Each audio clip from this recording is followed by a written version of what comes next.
Hey there everyone, it's Lynnea for LDRS Creative. Today I have a fun and shimmery summer card to share with you using some of my favorite products that were recently released. I'll be using the Berry Hoppy Stamps and Die Sets, the Coneflower Stencil, the A2 Stitched Layered Card Toppers, which is an absolutely essential die set, and another essential die set, the Practically Square frames. So I started by taking the large die from the A2 Stitched Layered Card Toppers die set, and I cut that from some heavy white cardstock. I'm going to use some masking tape and mask off about the bottom third of my card, and then I'm going to adhere the Coneflower Stencil on top.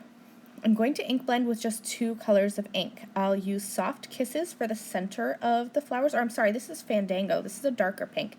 So Fandango for the center of the flowers, and Dandelion for the petals.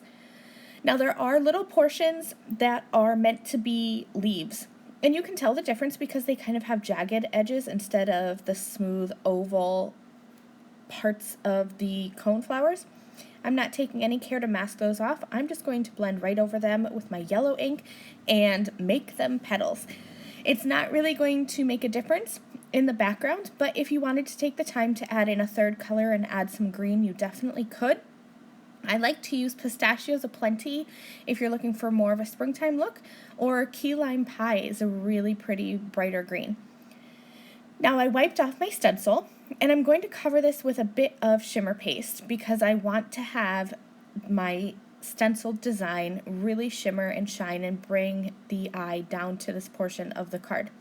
So this is an iridescent glitter gel, and I will just use a palette knife and spread this over my stenciled portion, making sure to get it into all of those nooks and crannies. There's a lot of them, lots of little dots in the center of the flowers, and then lots of little petals.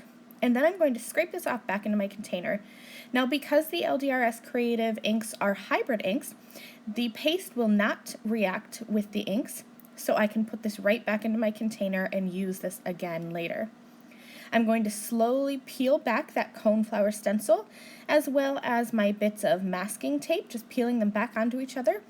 And now you can see that pretty glittery goodness over top of the stencil design. I'll set that aside for about 20 minutes to dry while I work on the remainder of my card. I'm using the Berry Hoppy stamp set, and I'm going to stamp the little bear and bunny on the bike. This is my absolute favorite image from this stamp set. I've used it a couple times in cards for LDRS Creative. I just love these little guys. So my bear, I'm going to kind of make him a honey brown color. So I'm using my YR colors of markers. But I encourage you to use whatever you have to color these little critters. If you have pencils, watercolors, another brand of marker, anything will work to add some color. And you can make these little critters any color you want. If you wanted to have a little white bear or a gray bear, black bear, I decided to go with a brown bear. So I used YR27, which is my darkest color. I always color darkest to light, regardless of what color medium I'm using. That's just my preferred way of coloring. I think it gives more dimension and more depth rather than kind of building up the color.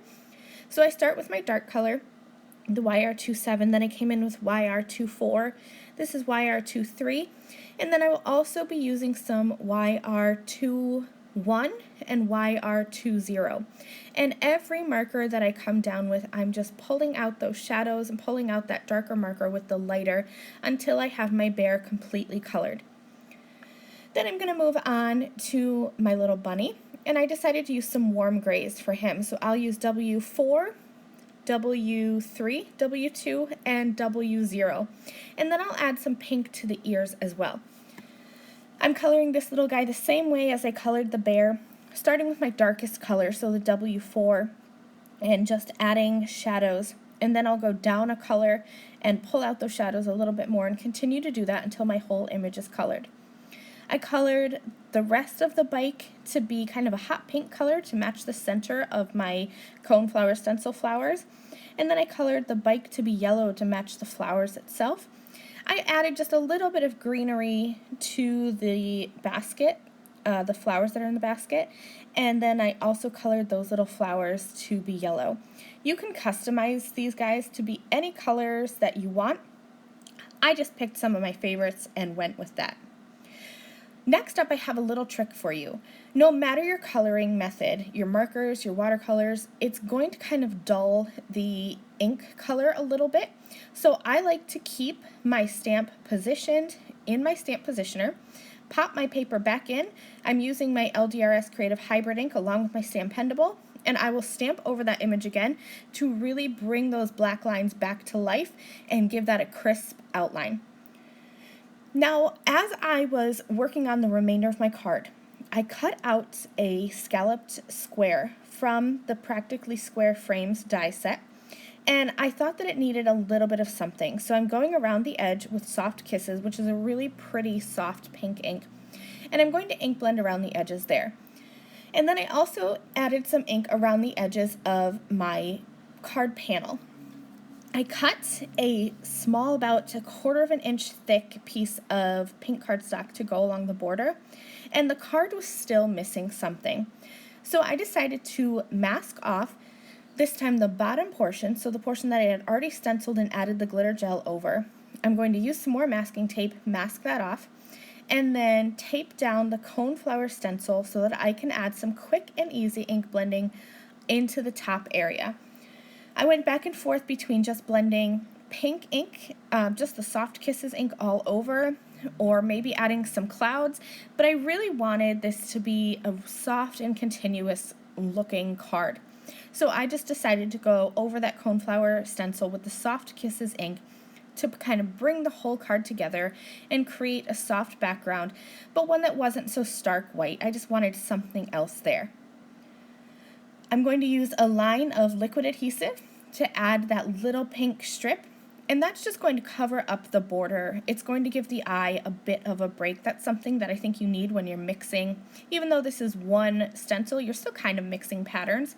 So I'll just use my scissors and trim off the excess, and then I will pop up my focal point image right in the center with some foam tape. I did use my Raven Hybrid ink to stamp a sentiment from the Berry Happy stamp set at the bottom, and this card is complete. I hope that you enjoyed this, and I have linked all of the LDRS Creative products that I've used below in the video description, and I will see you again really soon. Bye!